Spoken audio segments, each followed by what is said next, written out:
राम राम हरे हरे, हरे कृष्ण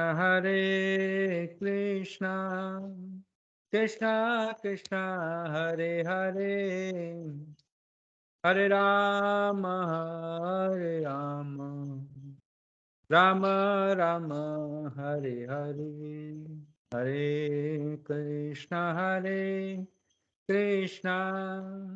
कृष्ण कृष्ण हरे हरे, हरे राम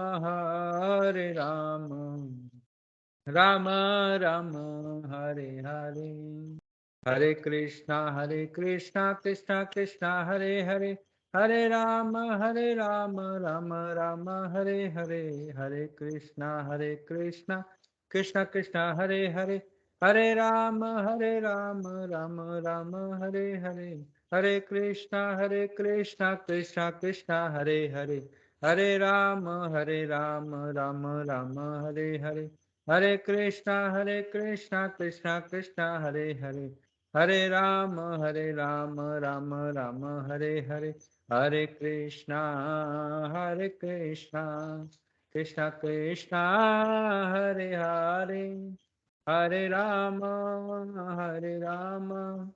राम राम हरे हरे, जय राधा गिरधरी राधा गिरधरी श्री राधे, जय राधा कुंज बिहारी राधा कुंज बिहारी श्री राधे, जय राधा नील माधव श्री राधे, जय राधा दामोदर श्री राधे, जय राधे राधे राधे, जय श्री राधे, जय जगन्नाथ जय बलदेव, जय सुभद्रा, जय प्रहलाद नरसिंह, जय प्रहलाद नरसिंह, जय प्रहलाद नरसिंह, जय प्रहलाद नरसिंह, नित्य गौर हरि बोल हरि बोल, हरि बोल नित्य गौर हरि बोल, जय जय प्रभुपाद प्रभुपाद प्रभुपाद, जय जय प्रभुपाद, जय जय गुरुदेव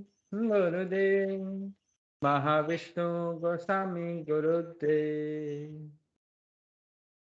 जय ओम विष्णुपाद परमहंस परिव्रजकचार्य अष्टोत्तरत श्री श्रीमद्भजनारविंद भक्ति वेदांत स्वामी जगद्गुरु श्रील प्रभुपाद की जय। ओम विष्णुपाद परमहंस परिव्रजकचार्य अष्टोत्तरत श्री श्रीमद्भक्ति वेदांत सरस्वती गोसाई महाराज ठाकुर श्रील प्रभुपाद की जय। प्रेम से कहो जय श्री कृष्ण चैतन्य प्रभु नित्यानंद श्री अद्वैत गदाधर श्रीवास आदि गौर भक्तवृंद की जय। षड गोस्वामी की जय, गुरु शिष्य परंपरा की जय, इस्कॉन फाउंडर आचार्य ऐसी भक्ति वेदांत स्वामी जगत गुरु श्रील प्रभुपाद की जय। शिला गुरुदेव महाविष्णु गोसाई महाराज की जय। नमाचार्य शिला हरिदास ठाकुर की जय। टैगोर प्रेमानंदे हरि हरि बोल। नमो शुभदा कृष्ण प्रस्ताव भूतले श्रीमत महाविष्णु गोस्वामी नाम नमो शुभदा कृष्ण प्रस्ताव भूतले। नमस्ते सारस्वती देव गौर जय।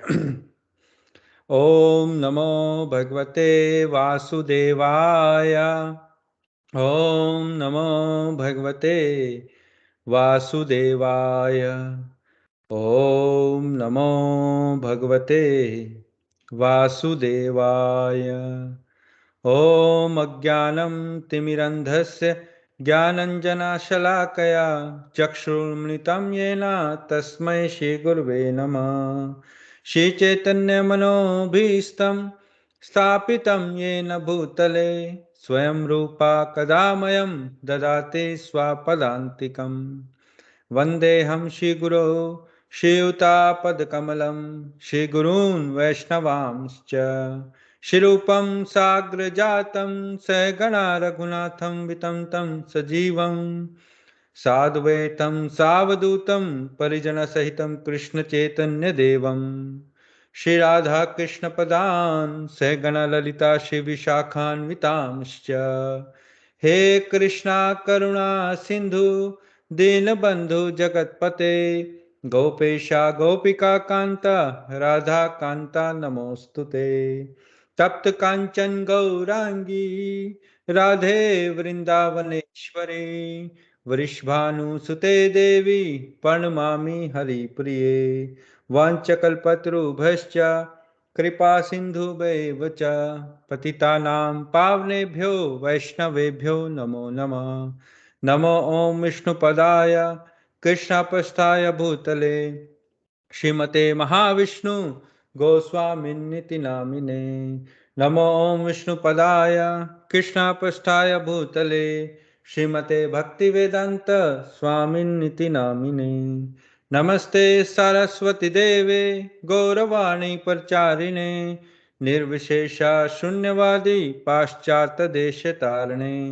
जय श्री कृष्ण चैतन्य प्रभु नित्यानंद श्री अद्वैता गदाधर श्रीवासादि गौर भक्त वृंद। हरे कृष्णा कृष्णा कृष्णा हरे हरे, हरे राम राम राम हरे हरे। हरे कृष्णा कृष्णा कृष्णा हरे हरे, हरे राम राम राम हरे हरे। नारायण नमस्कृत्य नरं चैव नरोत्तमं देवीं सरस्वतीं व्यासं ततो जयमुदीरयेत्। नष्टप्रायश्च भद्रेषु नित्यं भागवत सेवया भगवती उत्तम श्लोके भक्तिर्भवति नैष्ठिकी। हरे कृष्णा कृष्ण कृष्णा हरे हरे, हरे राम राम राम हरे हरे। जय जगत गुरु शिला प्रभुपाद की जय, शिला गुरुदेव महाष्ण गोसाई महाराज की जय, Bhagavad Gita as it is की जय, श्रीमद् भागवतम पुराण की जय। All glories to assembled devotees. Hare Krishna नित्य गौर प्रेमानंदे हरि हरि बोल।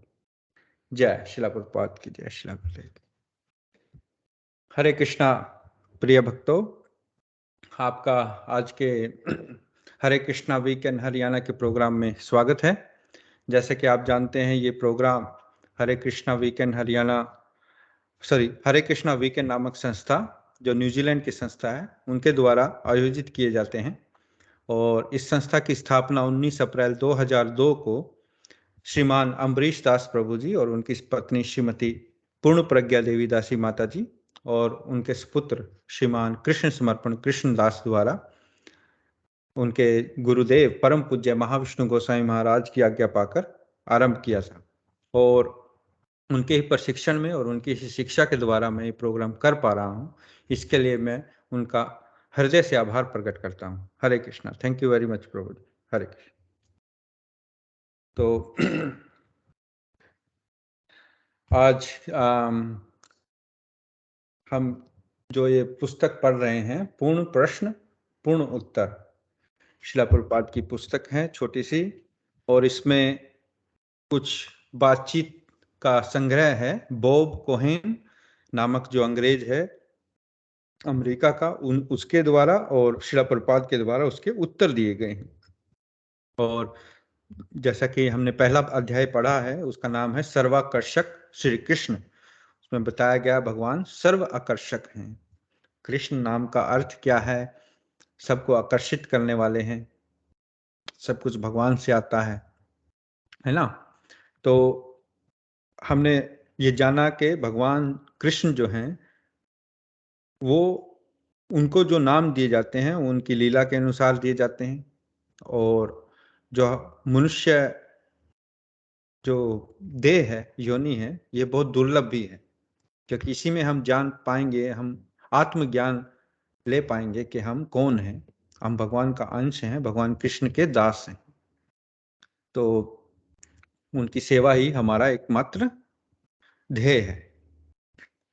तो आज का जो अध्याय है, अध्याय 2, अब हम अध्याय 2 आरंभ करते हैं। इसका नाम है वैदिक संस्कृति वर्णाश्रम धर्म। मतलब जो हमारी वैदिक संस्कृति है, जो हमारी भारत की पुरातन संस्कृति है, वैदिक काल से, जिसमें हम, आपको पता है कि वेदों का ज्ञान है ना, उस सब में वर्ण आश्रम धर्म दिया गया है। उसके ऊपर कुछ प्रश्न उत्तर प्रैक्टिकल वे में बॉब ने पूछे हैं शिला प्रभुपाद से। और ये 28 फरवरी 1972 को ये बातचीत हुई। तो बॉब पूछते हैं, मैंने भक्तों से प्रश्न किया है कि अपने संबंधों में मैथुन के प्रति उनकी कैसी अनुभूति है। उन्हें जैसा अनुभव होता है उसे मैं समझता हूं, किंतु मैं उसी प्रकार से व्यवहार नहीं कर सकता हूं। देखिए इस ग्रीष्म ऋतु के अंत में मैं विवाह करने वाला। तो मतलब बॉब यहाँ पूछ रहे हैं सेक्स के बारे में। तो उन्होंने पूछा कि जो मेरे मित्र हैं, जो दूसरे हैं, उनका व्यवहार कैसा है? ऑब्वियसली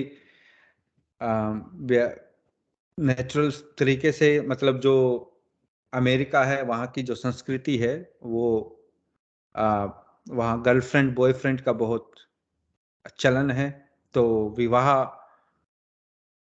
जो करना बहुत कम लोग चाहते हैं, और जो मैथुन है, जो सेक्स की प्रक्रिया है, उसको वो आ, पशुओं की तरह करना चाहते हैं।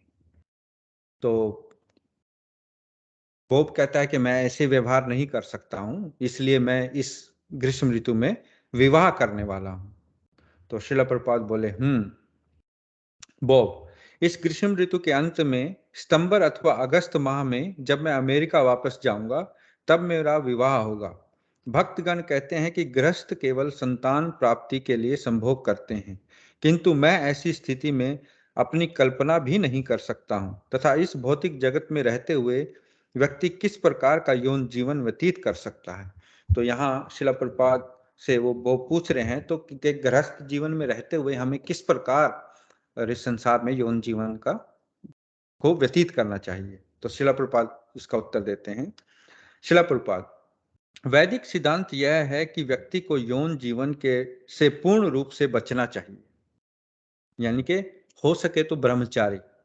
लेकिन इस संसार में बहुत -1% लगा लो जो लोग होंगे जो रियल मीनिंग में ब्रह्मचारी बनेंगे, क्योंकि अधिकतर और इस कलयुग में ब्रह्मचारी रह पाना बहुत ही कठिन है, बहुत मुश्किल है। तो बहुत मतलब शिला प्रभुपाद कह रहे हैं कि सही तो यही है, वैदिक सिद्धांत तो यही है कि यौन जीवन से पूर्ण रूप से बचना चाहिए। भौतिक बंधन से मुक्त प्राप्त करना ही संपूर्ण वैदिक सिद्धांत है। भौतिक सुख के लिए विभिन्न उपकरण हैं, जिनमें से काम जीवन सर्वोच्च सुख है। भागवतम का कहना है कि यह भौतिक जगत पुंसः स्त्रिया मिथुनी भावमेतम, यानी पुरुष स्त्री से और स्त्री पुरुष से आसक्त है। ऐसा न केवल मानव समाज में होता है, अपितु पशु समाज में भी होता है। यह आसक्ति भौतिक जीवन का आधारभूत सिद्धांत है। अतः स्त्री पुरुष की संगति की लालसा रखती है तथा पुरुष स्त्री की संगति की लालसा रखता है। समस्त काल्पनिक उपन्यास, नाटक, चित्रपट तथा साधारण विज्ञापन भी पुरुष तथा स्त्री के मध्य उपस्थित पारस्परिक आसक्ति को दर्शाते हैं। मतलब जो जितने भी नाटक हैं आप देख लो, बॉलीवुड मूवीज हों, हॉलीवुड मूवीज हों, कोई भी टीवी पे नाटक हों, है ना, या ड्रामे हो रहे हों स्टेज पर, हर जगह हमें क्या दिखेगा? प्रेम कहानी, बस स्त्री पुरुष की प्रेम कहानी। और बॉलीवुड तो इसके लिए मशहूर ही है, वहां तो कोई और स्टोरी बनती ही नहीं, वहां तो बस एक दूसरे की लव स्टोरी, वो बिछड़ गए फिर मिल गए, फिर विलेन आ गया, ये वो, मतलब जितने भी उपन्यास लगा लो, कुछ भी उपन्यास का मतलब ये नॉवल वगैरह जो होते हैं ना, उनको उपन्यास कहते हैं। और ये नाटक और फिल्में, इन सब में ये ही एक तत्व है, बस स्त्री और पुरुष की आसक्ति। आगे शिला प्रपात कह रहे हैं कि दर्जी की दुकान की खिड़की में भी आपको कोई ना कोई पुरुष अथवा स्त्री दृष्टिगोचर होंगे। प्रवृत्ति रेशा भूता नाम निवृत्ति स्तु महाफलाम, इस प्रकार यह आसक्ति पहले से ही है। यहाँ तो शिला प्रपात दर्जी की दुकान का उदाहरण दे रहे हैं, लेकिन आज तो एक ऐसा टाइम आ गया है, आपको कुछ भी बेचना है तो आपको बस एक स्त्री की फोटो लगानी, अर्धनग्न स्त्री की फोटो। चाहे आप कार बेच रहे हैं, चाहे आप दर्जी की दुकान में कपड़े बेच रहे हैं, या आपको बर्तन बेचने हैं, यहाँ के आपको अमरूद भी बेचने हैं, आपको कोई फल भी बेचने हैं, तब भी आपको विज्ञापन में एक सुंदर लड़की लेके ऐसे या ऐसे, मतलब वो खड़ी करनी पड़ेगी आपको। क्यों? क्योंकि सेक्स बिकता है।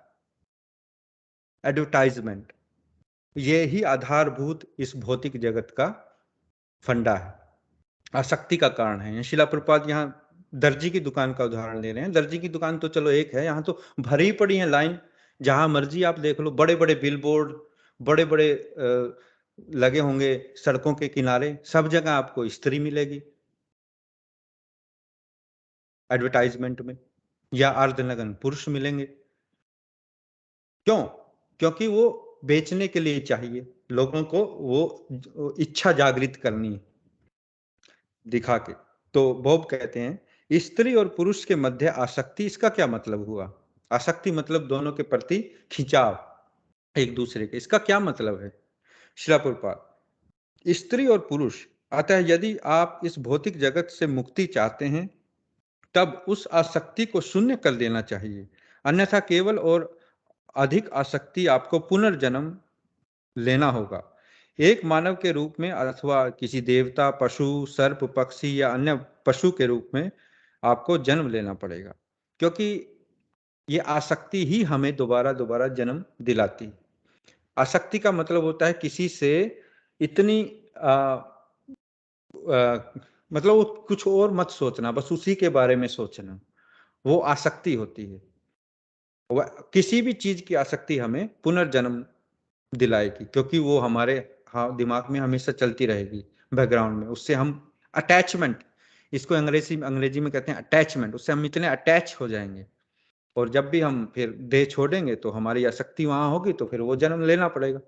तो वो पुनर्जन्म का जो चक्र है वो इस आसक्ति के कारण है। आसक्ति को बढ़ाने के इस आधारभूत सिद्धांत से हमारा कोई प्रयोजन नहीं है, यद्यपि साधारणतया लोगों की यही प्रवृत्ति है, गृह क्षेत्र सुत, सुत यानी पुत्र, किंतु यदि कोई इसे कम करके रोक सकता है तब वह अति उत्तम है। अतएव एक बालक को सर्वप्रथम ब्रह्मचारी के रूप में यौन जीवन रहित प्रशिक्षित करना ही हमारी वैदिक प्रणाली है।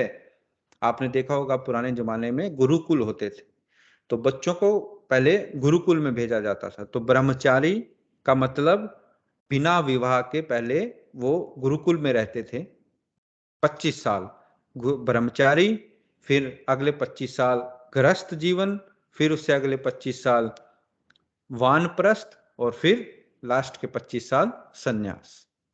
ऐसे 4 विभागों में जीवन को बांटा है, जिसको अभी आगे बताएंगे शिला प्रभुपाद।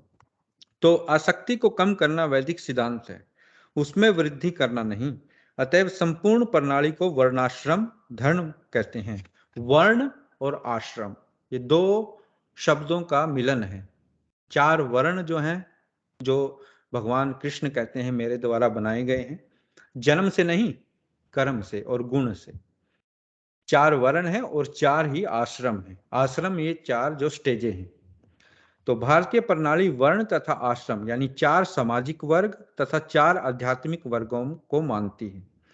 कौन कौन से? जैसे ब्रह्मचारी, गृहस्थ, वानप्रस्थ तथा सन्यास, जो 4 मैंने बताए, 25 25 25। अगर 100 वर्ष की आयु है तो ऐसे बांटा गया है। पहले 25 वर्ष ब्रह्मचारी यानी कि स्टूडेंट लाइफ, जिसमें ज्ञान अर्जित करते हैं बच्चे, गुरुकुल जाते थे, और फिर जिनको ब्रह्मचारी रहना था वो ब्रह्मचारी रहते थे, बहुत कम ऐसे थे, लेकिन ज्यादातर गृहस्थ जीवन, फिर उनकी शादी, बच्चे, और अगले 50 साल, मतलब 25 और 25, 50 साल तक वो गृहस्थ जीवन, और फिर 50 से 75 साल वानप्रस्थ, जिसमें वो अपने बच्चों पर जिम्मेवारी देकर अपना तीर्थ स्थानों पर जाना, सत्संग में जाना, और बच्चों को सिर्फ गाइड करना। और फिर लास्ट के जो 25 साल हैं वो सन्यास के। लेकिन अभी व्यवस्था, सामाजिक व्यवस्था वैसी नहीं रही, और समाज की जो पूरी व्यवस्था छिन्न भिन्न हो गई है, तो अब सन्यास तो बहुत दूर की बात है, वानप्रस्थ भी बहुत मुश्किल हो जाता है। तो सिर्फ गृहस्थ जीवन में ही लोग जीते हैं और मरते हैं। तो ये 4 आध्यात्मिक वर्ग हैं। सामाजिक वर्गों में ब्राह्मण, क्षत्रिय, वैश्य तथा शूद्र का समावेश है।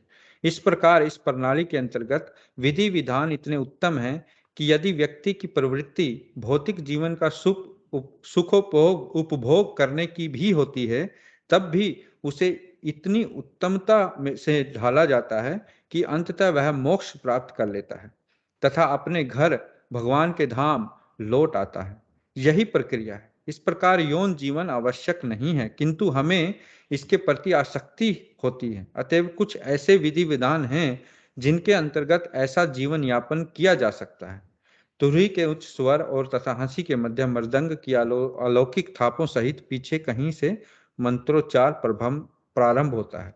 मतलब जब प्रभुपाद ये बोल रहे थे तो ऐसे वहां मंत्रों का उच्चारण हो रहा था बैकग्राउंड में। तो यहाँ शिला प्रभुपाद यही बता रहे हैं कि जो यौन जीवन है और जो ये व्यवस्था बनाई गई है वर्ण आश्रम की, वो इसी की वजह से बनाई गई कि हम इस संसार से हमारी इस संसार से आसक्ति कम हो और भगवान से आसक्ति बढ़े और हम मुक्ति की ओर अग्रसर हों। मतलब इस जंजाल से मुक्त हो जाएं, इस आसक्ति के बिजनेस से। तो इसलिए वो समाज की एक संरचना ऐसे बनाई गई थी वैदिक काल में, जिसमें वर्ण और आश्रम थे, 4 आश्रम 4 वर्ण। लेकिन अभी सारी जो व्यवस्था है वो छिन्न भिन्न हो गई है। शिला प्रभुपाद एक और उदाहरण देते हैं कि जैसे सरकार ने शराब की दुकानों को लाइसेंस दिया हुआ है समाज में। तो शराब की दुकानें हैं, लेकिन उनके लिए लाइसेंस चाहिए। लाइसेंस लेकर फिर आप उसकी दुकान खोलेंगे और फिर वहीं ही शराब बिकती। ऐसे ही किसी को मीट खाना है, ऐसे व्यवस्था थी वैदिक काल में कि आपको काली माता जो है उसके सामने बलि देकर फिर आप उसको प्रसाद के रूप में मीट खाते थे लोग। एक व्यवस्था बनाई हुई थी। लेकिन क्यों ऐसी व्यवस्था क्यों? आज के टाइम में तो शराब हर जगह सुपरमार्केट में कहीं भी मिल जाती है, यहाँ बाहर तो चलो भारत में नहीं। और मीट तो भरा पड़ा है हर जगह।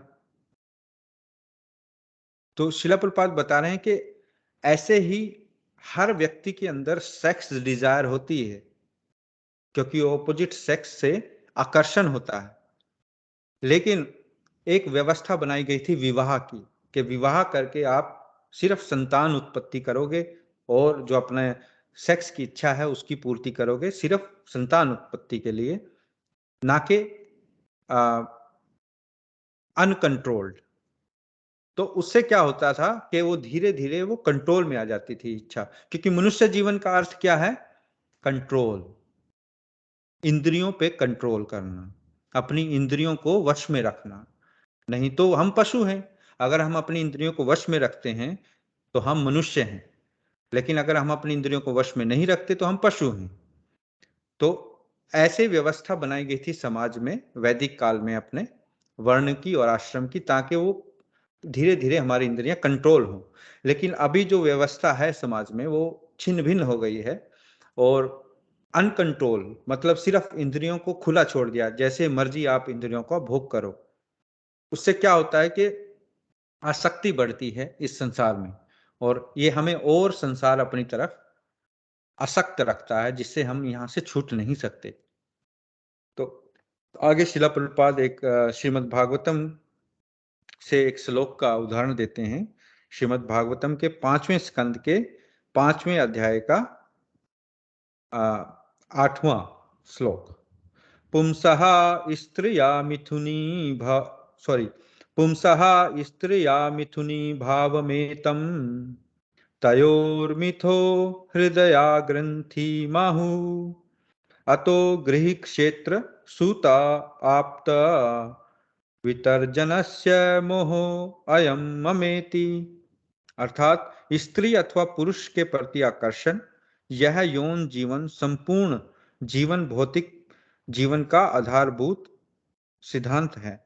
और जब वे मिल जाते हैं, तब एक पुरुष तथा स्त्री मिल जाते हैं, तब उस आसक्ति की वृद्धि होती है और वह अभिवृद्ध आकर्षण व्यक्ति को गृह क्षेत्र और संतान और आप्त यानी समाज तथा वित्त के संग्रह के लिए प्रेरित करता है।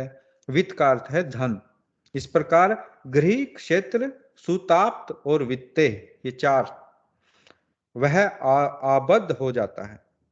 जनस्य मोहो अयम, यानी यह माया है, तथा इस माया के द्वारा यह वह विचार करता है कि अहम ममेति, कि मैं यह शरीर हूं। तथा इस शरीर से संबंधित कोई भी वस्तु मेरी है। देखो कितना सुंदर श्लोक है कि 4 चीजें, जहां जैसे ही हमने यौन की इच्छा की तो स्त्री चाहिए, स्त्री चाहिए तो फिर स्त्री को रहने के लिए घर भी चाहिए, फिर जब घर होगा, स्त्री होगी, फिर संतान उत्पत्ति होगी, संतान उत्पत्ति होगी, फिर हमें वित्त यानी पैसा भी चाहिए पालने के लिए, पोषने के लिए। तो सारा ये आडंबर में हम फंस गए, है ना। तो इसका क्या मतलब है कि जैसे फिर समाज, समाज किससे बनता है? परिवारों से ही तो समाज बनता है। एक परिवार, दूसरा परिवार, तीसरा परिवार, ऐसे पूरा समाज, फिर देश, फिर पूरी पृथ्वी जहां हम लोग रह रहे हैं। तो ऐसे शुरू होती है आसक्ति से पूरा ये जो हम देख रहे हैं सिस्टम बना हुआ है समाज का। गृह, क्षेत्र, सुताप, सुत मतलब पुत्र, और वित्ते यानी अर्थ यानी पैसा। तो गृह मतलब पहले घर चाहिए, है ना। मतलब अगर आपके पास घर नहीं है, पैसा नहीं है, तो शादी भी नहीं होगी, है ना। तो शादी भी नहीं होगी और फिर बच्चे तो पैदा कहाँ होंगे। तो इसलिए अगर आपको शादी करानी है तो ये पहले आप कोई नौकरी देखो, कोई अच्छा काम धंधा देखो, फिर पैसे कमाओ, है ना, फिर शादी करो। तो ऐसे घर गृहस्थी, ये गृहस्थ जीवन है, इसमें कोई बुराई नहीं है। इसको बुरा मतलब, इसको बुरा तब समझा जाता है जब आप अनकंट्रोल्ड, बिना नियम के आप यौन जीवन व्यतीत करते हैं। लेकिन अगर आप शादी करके संतान उत्पन्न कर रहे हैं और उसको कंट्रोल्ड वे में, मतलब नियमों में बंद कर आप उसको, उसका पालन कर रहे हैं, तब उसमें दिक्कत नहीं है। सारी दिक्कत, आसक्ति कब आती है? जब हम अनकंट्रोल्ड हो जाते हैं, कोई नियम नहीं मानते। तो कहने का मतलब यह है कि जब ये सारी चीजें हो जाती हैं तो फिर आता है अहम ममेति। तो हम ये समझते हैं कि ये शरीर मैं हूं, क्योंकि सारी कवायद तो ये है ना, सारी जो कोशिश तो ये है कि हम ये समझें कि हम ये शरीर नहीं, हम आत्मा हैं।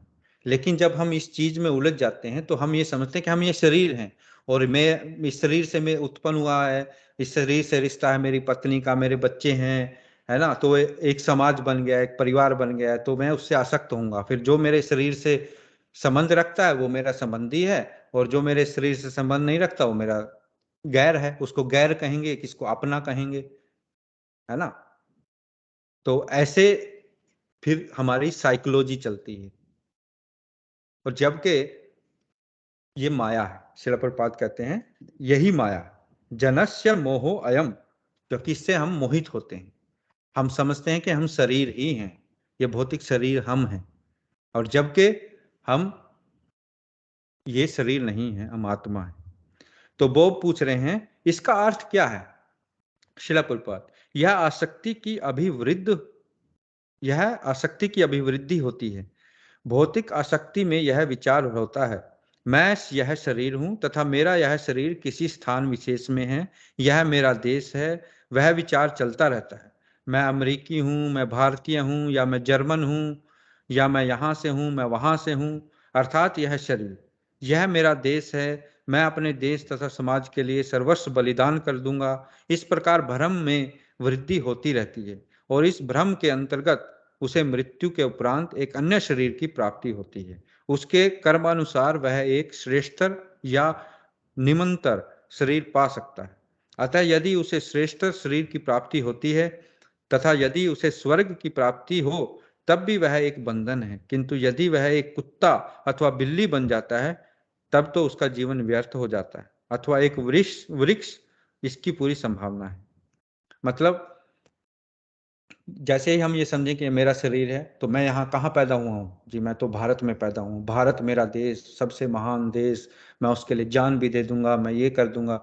अच्छी भावना है, ठीक है, अपने क्षेत्र को डिफेंड करना, सब ये तो नेचुरल इंस्टिंक्ट है।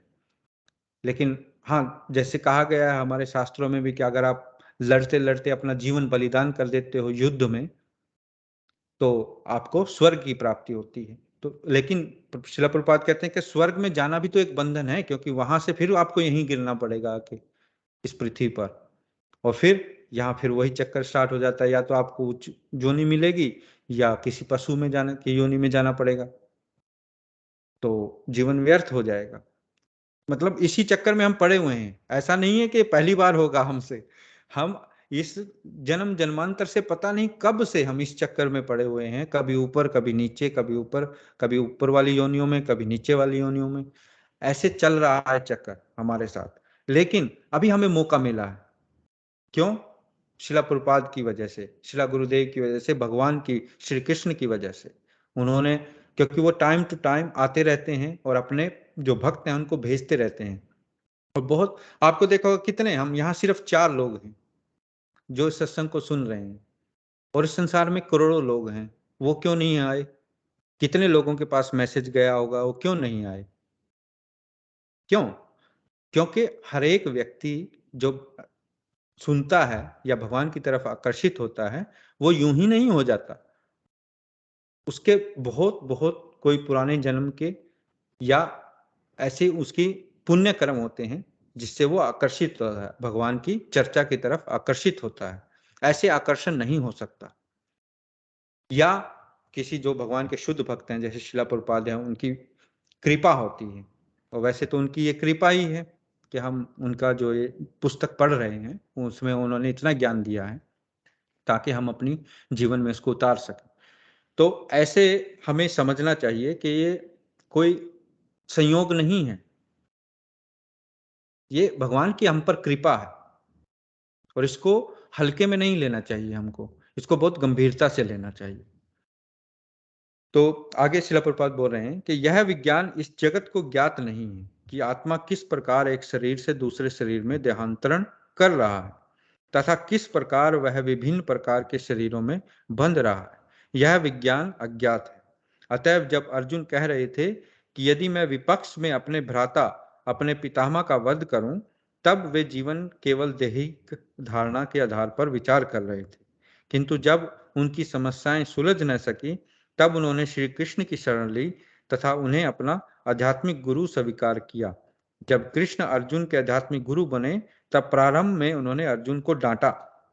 मतलब यहाँ जब अर्जुन अपने पितामह, अपने गुरु, अपने भाइयों को देखकर मोहित हो गया था कुरुक्षेत्र के मैदान में कि ये तो मेरे सगे संबंधी, मैं इनको कैसे मारूंगा, तो फिर वो भगवान की शरण में गया कि हे भगवान, मैं अब मेरी इंद्रियां काम करना बंद हो गई हैं, मैं आपकी शरण में आ गया हूं, मैं आपको अपना गुरु मानता हूं, मुझे ज्ञान दें।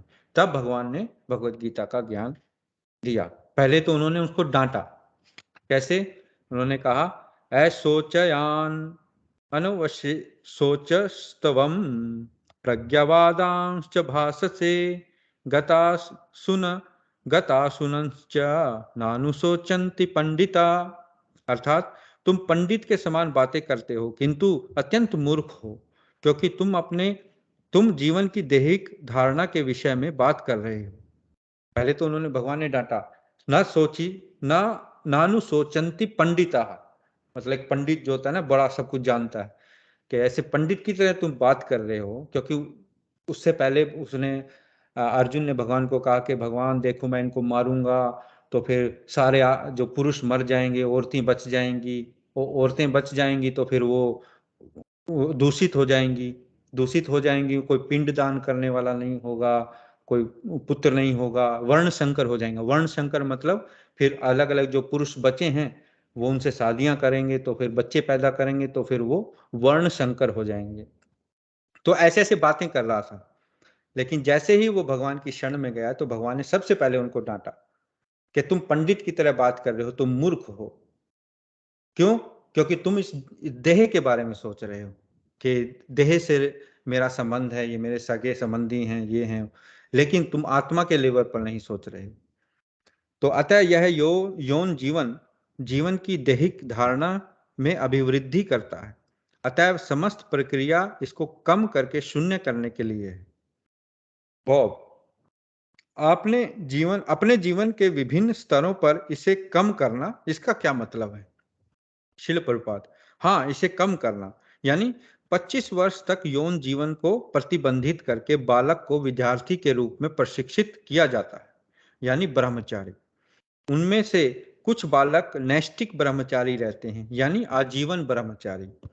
वे शिक्षा प्राप्त करके आध्यात्मिक ज्ञान में पूर्ण रूप से निष्णात हो जाते हैं, अतः वे विवाह नहीं करना चाहते।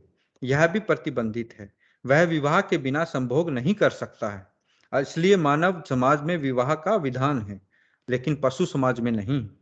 किंतु लोग शनः शनः यानी कि धीरे धीरे मानव समाज से पशु समाज की ओर अधोगमन यानी नीचे की ओर जा रहे हैं। वे विवाह को विस्मृत कर रहे हैं। शास्त्रों में इसकी भी भविष्यवाणी की गई है।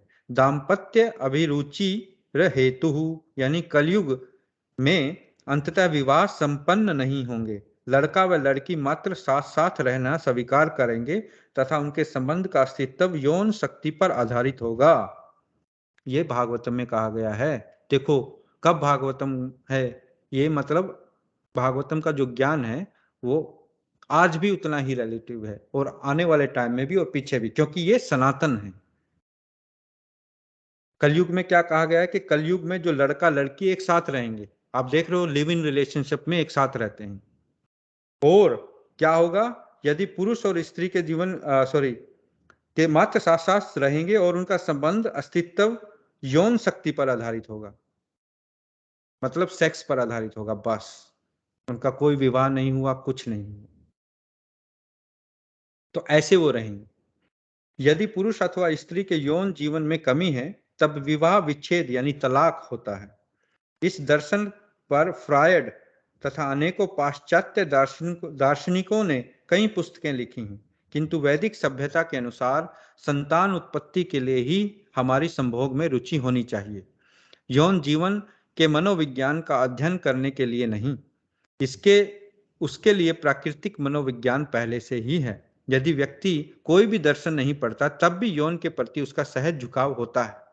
किसी को भी विद्यालयों तथा कॉलेजों में इसकी शिक्षा नहीं दी जाती। यह कैसे करना है यह सबको पहले से ही ज्ञात होता है। हंसते हैं, यह सामान्य प्रवृत्ति है, किंतु इसे रोकने के लिए शिक्षा दी जानी चाहिए। वह वास्तविक शिक्षा है, जैसे कि आजकल हो रहा है सेक्स एजुकेशन देनी चाहिए सबको, बच्चों को। अरे मूर्खो, ये नेचुरल है, ये हर एक इंसान को पता है, अपने आप उसको पता लग जाता है। इसके लिए कोई अलग से इंस्टीट्यूट खोलने की जरूरत नहीं है, और जबकि इससे उल्टा सिखाने की जरूरत है कि हमें कैसे इसको कंट्रोल करना है, और जबकि इसको बढ़ावा देने के लिए शिक्षा दी जा रही है आजकल स्कूलों में।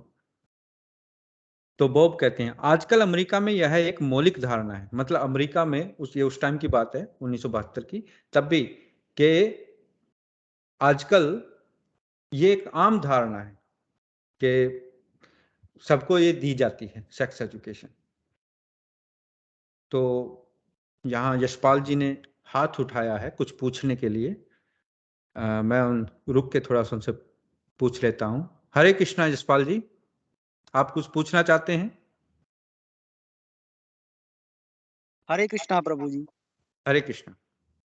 हाँ जी प्रभु जी, मैं पूछना चाहता था कि आप 3-4 बार अमेरिका का जिक्र आ रहा है जी इसमें, क्योंकि लेकिन वो यहाँ तो लोग जो बॉब है वो अमेरिका से है, तो वो हाँ अपने जी हाँ समाज जी का वो उदाहरण दे रहा है।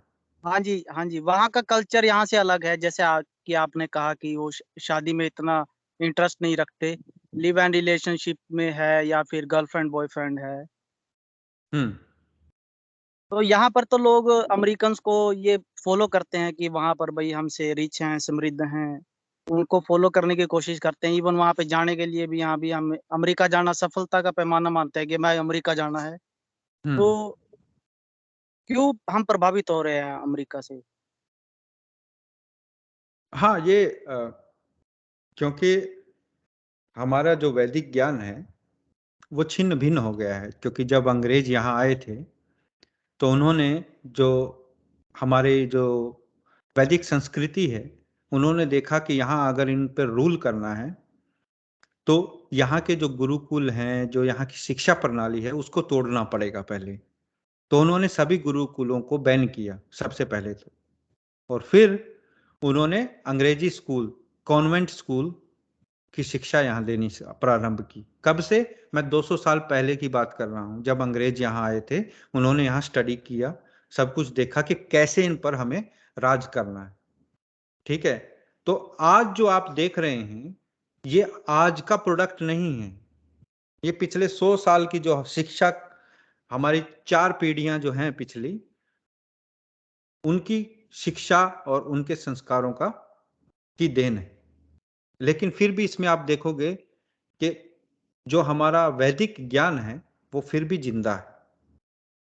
चाहे कुछ भी है, भारत में लोग फॉलो कर रहे हैं पाश्चात्य देश को, लेकिन फिर भी भारतीय लोग जो होते हैं वो आध्यात्मिकता की ओर उनका झुकाव थोड़ा इजीली वे में हो जाता है।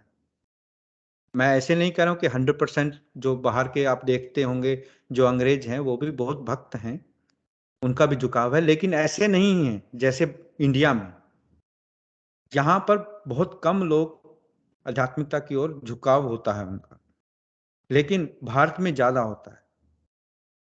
क्यों? क्योंकि वैदिक संस्कृति के संस्कार अभी भी हैं, चाहे वो छिन्न भिन्न हो गई है संस्कृति, लेकिन फिर भी वहाँ का जो एटमॉस्फेयर है, वहाँ में जो ध्यान है, वहाँ की जो आध्यात्मिकता, क्योंकि जब आप ये देखा होगा पूरे जगत में, आपने कहा कि सक्सेस का पैमाना हो गया कि अमेरिका जाना।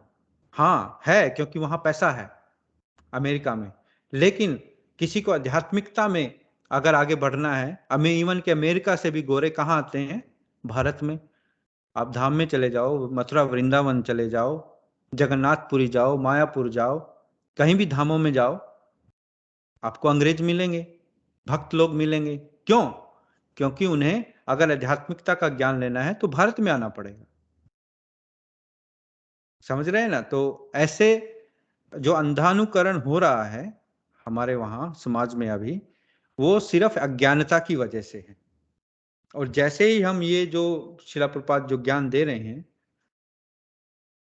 फैलेगा, उससे लोगों की आंखें खुलेंगी। क्योंकि यहाँ भी मैं खुद एक भारतीय हूं, और जब मैं भारत में था मैंने कभी भगवत गीता नहीं पढ़ी। और जब मैं यहाँ पाश्चात्य देश में आया और यहाँ मैं भक्तों का संग किया और देखा मंदिर में, मेरी आंखें खुली की खुली रह गई कि ये गोरे लोग इतना भक्ति कर रहे हैं। और जहां से मैं हूं, कुरुक्षेत्र से, जहां भगवान ने भगवत गीता कही है, और मैं खुद नहीं पढ़ता हूं, तो धिक्कार है मुझ पर। तो ऐसे मतलब लोग जब बाहर आते हैं, वो देखते हैं, तो वो जो भारतीय लोग हैं वो बहुत झुकाव हो जाता है उनका, फिर वो एकदम समझ जाते हैं कि हाँ हम गलती कर रहे हैं। हाँ, जो लोग भारत में हैं वो अभी नहीं समझ पा रहे हैं, ठीक है, क्योंकि भौतिकता के प्रति आकर्षण होना एक नेचुरल सी बात है, क्योंकि हम इस भौतिक जगत में रह रहे हैं। और सभी जो, जैसे मैंने कहा कि आजकल एडवर्टाइजमेंट इतनी बढ़ गई है जो हमें सिर्फ भौतिकता की तरफ ले जाती है। तो मैं आशा करता हूं कि मैंने आपके प्रश्न का उत्तर दिया। आप संतुष्ट हैं या कोई और इसमें आपको पॉइंट लगता है जो अनक्लियर है? हाँ जी प्रभु जी, जैसे बाहर से आते हैं तो वहीं के बारे में कल्चर को प्रेज करते हैं कि हाँ दैट इज वेरी बेटर, ये वो। हाँ, लेकिन वो भौतिकता के नजरिए से है ना। हाँ जी। मैंने दो अंतर बताए ना, आध्यात्मिकता और भौतिकता। भौतिकता के नजरिए से तो अमेरिका बेटर है, इसमें तो कोई शक नहीं है, क्योंकि वहां पैसा है, स्ट्रक्चर है, इंफ्रास्ट्रक्चर है ना। लेकिन आध्यात्मिकता के नजरिए से भारत कैपिटल है। हाँ जी। भारत और आध्यात्मिकता ही सब कुछ है, क्योंकि भौतिकता तो बदल, उसमें मतलब भौतिकता से तो हमें छुटकारा चाहिए ना। और धीरे हाँ धीरे जी। बदलाव आ रहा है, ऐसी बात नहीं है, भारत में भी बदलाव आ रहा है, लेकिन बहुत स्लो है अभी। तो हाँ जी। जैसे जैसे लोग जागरूक होंगे तो उनको समझ में आएगा। हाँ यही जी। हमारा प्रयास है। हाँ जी, जागरूक होना बहुत जरूरी है। हाँ, यही हमारा प्रयास है। ठीक है। हाँ जी। ठीक है। हरे कृष्णा। हरे कृष्ण। हरे कृष्ण। तो आगे पढ़ते हैं, थोड़ा सा और पढ़ लेते हैं, फिर हम थोड़ा ही रह गया है ये अध्याय, इतना बड़ा नहीं है। तो शिल प्रपात बता रहे हैं, अमेरिका में ऐसी अनेकों वस्तुएं हैं जिनमें सुधार की आवश्यकता है तथा यह कृष्ण भावनामृत आंदोलन इनमें सुधार करेगा। मैं आपके देश में गया था, वहां मैंने देखा कि लड़के लड़कियां मित्रों के समान रह रहे थे। अतः मैंने अपने अनुयायियों से कहा, तुम मित्रों की भांति साथ साथ नहीं रह सकते, तुम्हें विवाह करना चाहिए, है ना, जैसे गर्लफ्रेंड बॉयफ्रेंड का वहाँ कल्चर है। तो शिला प्रभुपाद ने कहा कि अगर आपको रहना है साथ में तो पहले विवाह कीजिए, फिर रहिए, फिर कोई दिक्कत नहीं। तो बॉब, अनेक लोग देखते हैं कि विवाह भी पावन नहीं है, अतएव उन्हें विवाह करने की इच्छा नहीं होती, क्योंकि लोग विवाह करते हैं और यदि उचित सामंजस्य नहीं होता तो वे अत्यंत सरलता से तलाक ले लेते हैं। और जैसे कि आजकल हो रहा है ना, क्योंकि बनती नहीं है हस्बैंड वाइफ की या कुछ कोई भी कारण है, तलाक ले लिया। मतलब एक बच्चों का खेल हो गया ना एक किस्म से, कि जब मर्जी अपना विवाह कर लिया, जब मर्जी तलाक ले लिया, क्योंकि यहाँ ऐसे ही होता है बाहर तो, और वही कल्चर वहाँ इंपोर्ट हो रहा है भारत में। तो बॉब, सॉरी, शिला प्रपात कहते हैं, हाँ यह भी है बॉब, कुछ लोगों को प्रतीत होता है कि विवाह करने का कोई अर्थ नहीं है। शिला प्रपात, नहीं, उनकी धारणा है कि विवाह वैधानिक वैश्यावृत्ति के लिए है, वे ऐसा सोचते हैं, किंतु यह विवाह नहीं है। उस ईसाई समाचार पत्र ने भी, क्या वह है, वॉच वोटर, उस एक वहाँ न्यूज़पेपर था जो शिला प्रपात उसका उदाहरण दे रहे हैं, शिला प्रपात वॉच वोटर, उसमें आलोचना की गई है कि एक पादरी ने दो पुरुषों के मध्य विवाह की अनुमति दी है, समलैंगिक मैथुन, जिसको गे भी कहते हैं। तो इस प्रकार की अनेक बातें हो रही हैं, वे इसे विवाह यानी इस विवाह केवल वेश्यावृत्ति के लिए ही मानते हैं, बात यही है। अतएव लोग सोचते हैं, इतना अधिक व्यय करके एक नियमित वेश्या रखने से क्या लाभ, इसका न होना ही श्रेष्ठ है। मतलब ईसाई धर्म में या उस कल्चर में ऐसा है कि विवाह को समझा जाता है कि एक लीगलाइज्ड प्रोस्टिट्यूशन है, कि आपने विवाह कर लिया और फिर आपको लाइसेंस मिल गया सेक्स करने का, बस, तो फिर विवाह करने की क्या जरूरत है, आप ऐसे ही सेक्स कर सकते हैं बाहर।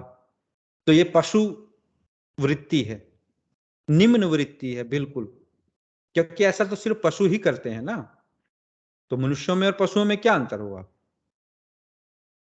तो श्याम सुंदर, आप गायें तथा बाजार के उस दृष्टांत का उपयोग करते हैं। शिल प्रपात, हाँ, जब बाजार में दूध उपलब्ध है तब गायें रखने का क्या उपयोग। कई लोग उदाहरण देते हैं ना कि मैं शादी क्यों करूं, मैं तो गर्लफ्रेंड बना लूंगा, मैं ये कर लूंगा, मुझे शादी करके अपनी जिम्मेवारियां क्यों उठानी। आजकल लोग जिम्मेवारियों से भागते हैं, कौन शादी करेगा, कौन बच्चे पैदा करेगा, फिर बच्चों का इतनी उनकी खर्चा करना पड़ता है, इससे अच्छा तो बस खाली गर्लफ्रेंड बनाओ और बस अपना ऐश करो। तो पाश्चात्य देशों में यह एक अत्यंत निंदनीय स्थिति है, मैंने इसे देखा है, यहाँ भारत में भी धीरे धीरे यह प्रथा आ रही है। अतएव लोगों को आध्यात्मिक जीवन के आवश्यक सिद्धांतों में शिक्षित करने के लिए हमने इस कृष्ण भावनामृत आंदोलन को प्रारंभ किया है। यह एक सांप्रदायिक आंदोलन नहीं है, सबके लाभ के लिए है, एक सांस्कृतिक आंदोलन है। जय श्रील प्रभुपाद की जय। तो यह अध्याय 2 समाप्त हुआ। तो इस अध्याय में श्रील प्रभुपाद ने जो ज्वलंत जो मुद्दे हैं आज के, जिसपे कोई ज्यादा बोलना भी नहीं चाहता है, उसके बारे में बताया। और जैसे यशपाल जी ने भी प्रश्न किया कि जो लोग पाश्चात्य देशों की तरफ भाग रहे हैं, हाँ भाग रहे हैं, क्योंकि भौतिकता के नजरिए से वो उन्हें उच्चतर लगते हैं, लेकिन ऐसा सत्य भी नहीं है। और जब वहां जाते हैं तब हमारी आंखें खुलती हैं कि वहां क्या है।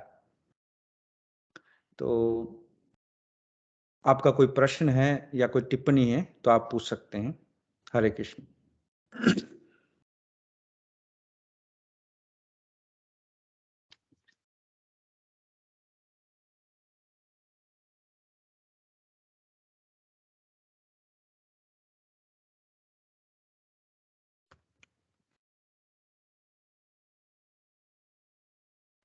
हरे कृष्णा। कोई प्रश्न नहीं आज?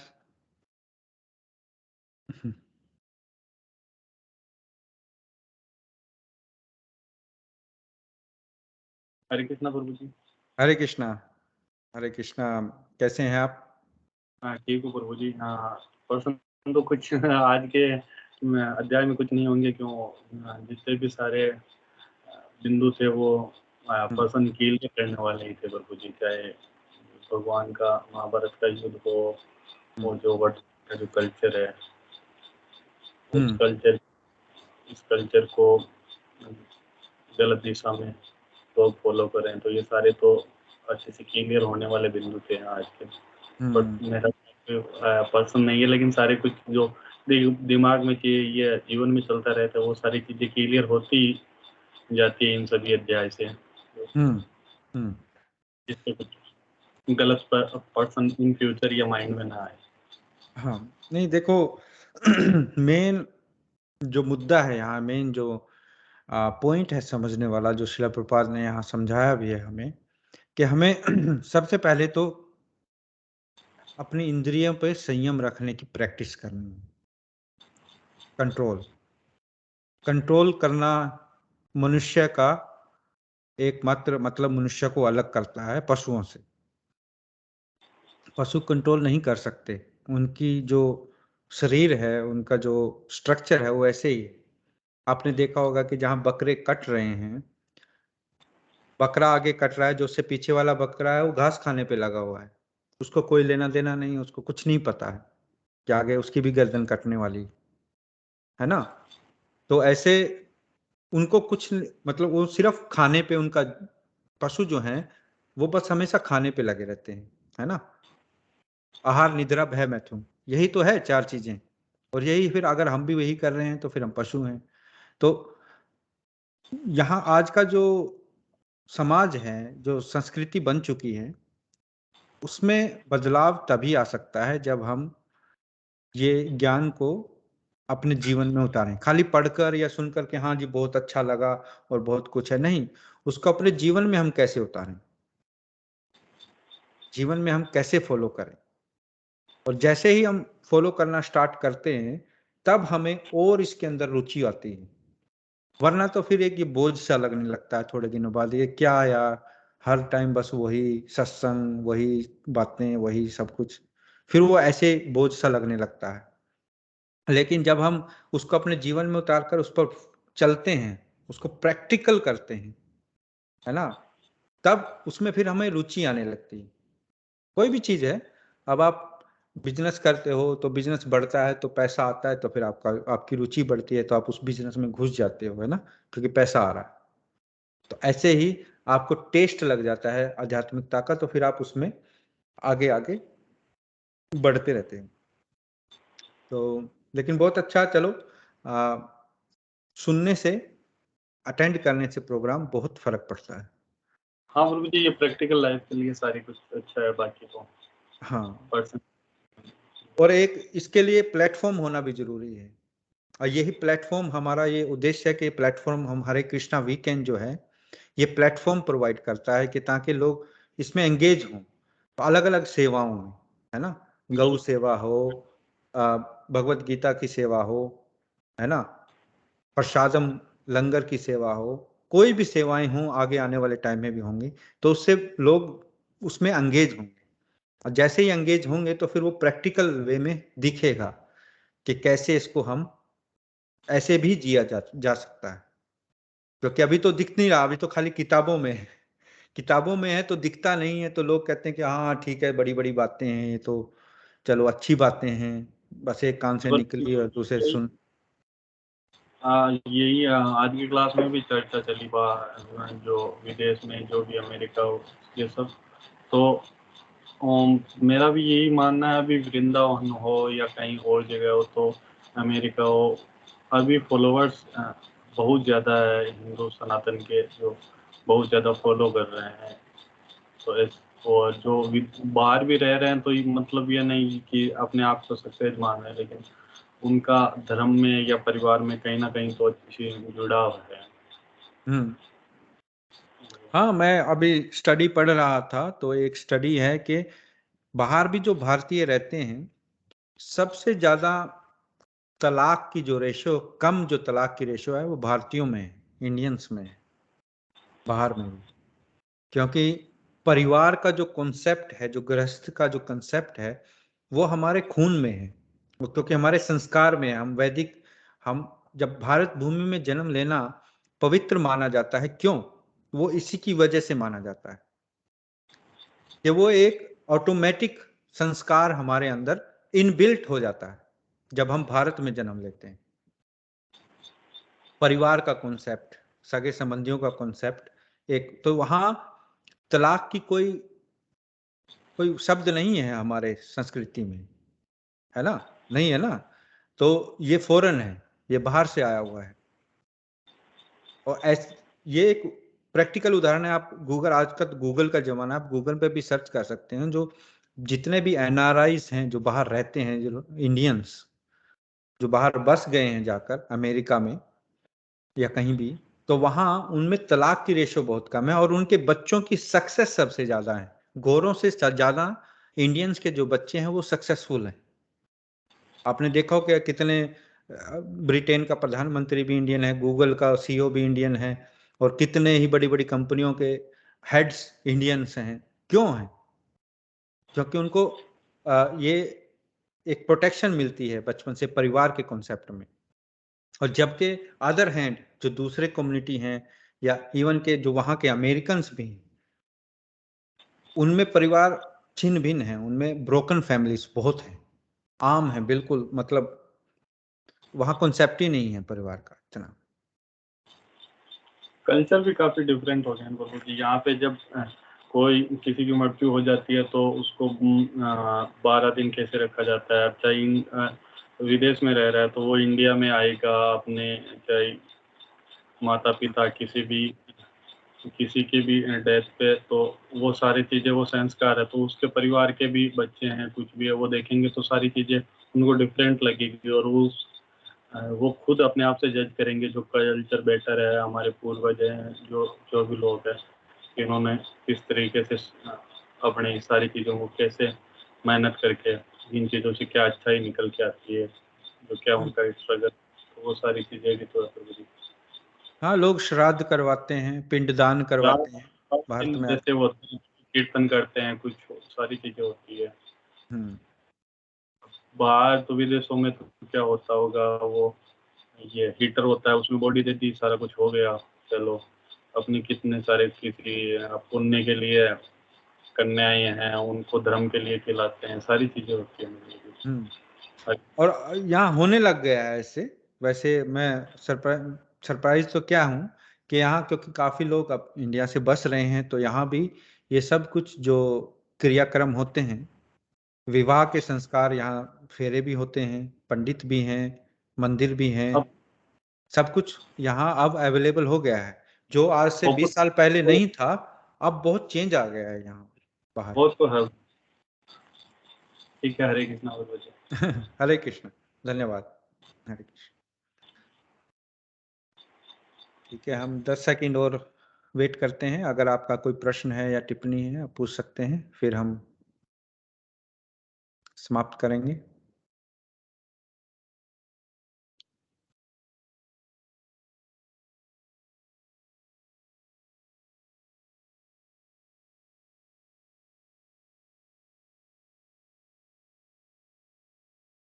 ठीक है, हरे कृष्णा। तो बच्चे, अभी मैं बच्चों को बुलाता हूं, तो फिर हम प्रेयर गाएंगे। धन्यवाद। Hare Krishna. Hare Krishna Madhav.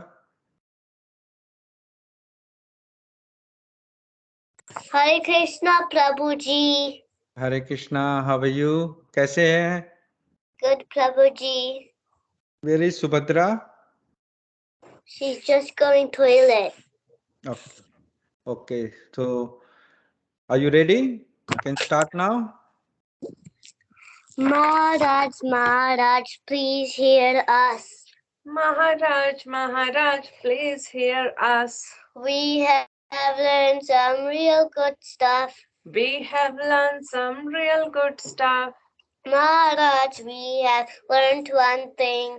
Maharaj, we have learned one thing. And the day for you we will sing. And today for you we will sing. If our room is clean, If our room is clean, then our mind is clean. then our mind is clean. If our mind is clean, If our mind is clean, we can do anything. we can do anything. If our room is dirty, If our room is dirty, then so are we. then so are we. And if we are dirty, If we are dirty, we're not happy. we are not happy. Wasting time Wasting time is the greatest crime. is the greatest crime. Because wasted time Because wasted time means a wasted mind. means a wasted mind. So best is your time So best use your time when you're in your prime. when you're in your prime. And your whole life And your whole life will be sublime. will be sublime. If your wealth is gone, If your wealth is gone, then there's nothing wrong. then there is nothing wrong. But if your health is gone, If your health is gone, that's a different song. then that's a different song. If your character dies, If your character dies, then the world will cry. then the world will cry. Only saintly behavior, Only saintly behavior, that's humanity thrive. that's humanity thrives. Hare Krishna, Krishna Krishna, Hare Hare, Hare Rama, Rama Rama, Hare Hare. Hare Krishna, Hare Krishna, Krishna Krishna, Hare Hare, Hare Rama, Rama Rama, Hare Hare. We must always remember Krishna We must always remember Krishna and never forget him too. and never forget him too.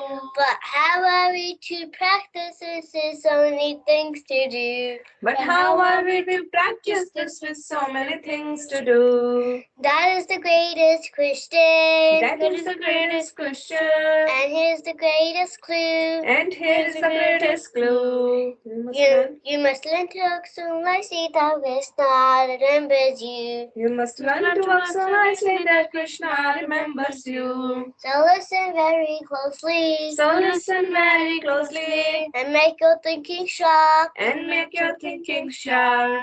Let's learn how.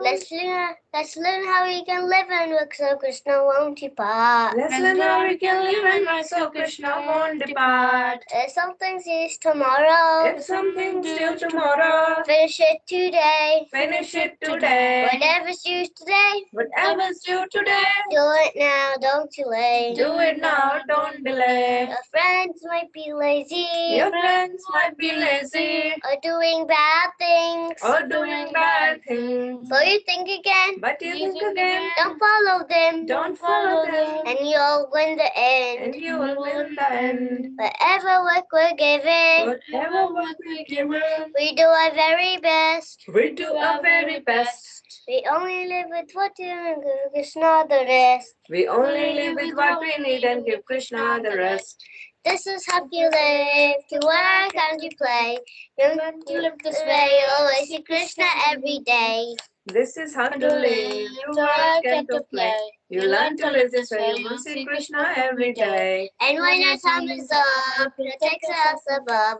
We'll sing and dance to Him with a heart full of love. And when the time is up, we'll take us up above. We'll sing and dance with Him with a heart full of love. So chant Krishna's name, His glory and His fame. It's the only way this world will ever become sane. So chant Krishna's name, His glories and His fame is the only way this world will never become sane. Now please ask this greatest question. Now please ask this greatest question. And find this greatest clue. And find this greatest clue. You can only You can only remember Krishna You can only remember Krishna if Krishna remembers you. if Krishna remembers you. Hare Krishna, Krishna Krishna, Hare Hare, Hare Rama, Hare Rama, Rama Rama, Hare Hare. Hare Krishna, Krishna Krishna, Hare Hare, Hare Rama, Rama, Rama, Hare Hare. जय his holiness Mahavishnu Goswami महाराज की जय। जगत गुरु श्रीला प्रभुपाद की जय। नित्य गौर प्रेमानंदे हरि हरि बोल। नमो शुभदा कृष्ण पुस्तक भूतले श्रीमती महाविष्णु गोस्वामी नीति नामने नमो शुभदा कृष्ण पुस्तक भूतले श्रीमती भक्तिवेदांत स्वामी नीति नामने नमस्ते सारस्वती देव गौरवाणी प्रचारने विशेषणवादी पाश्चात्य देश। जय श्रीला प्रभुपाद की जय। श्रीला गुरुदेव की जय। आपका बहुत बहुत धन्यवाद। तो अगले शनिवार इसी समय इसी स्थान पर फिर मिलेंगे। तब तक के लिए हरे कृष्णा।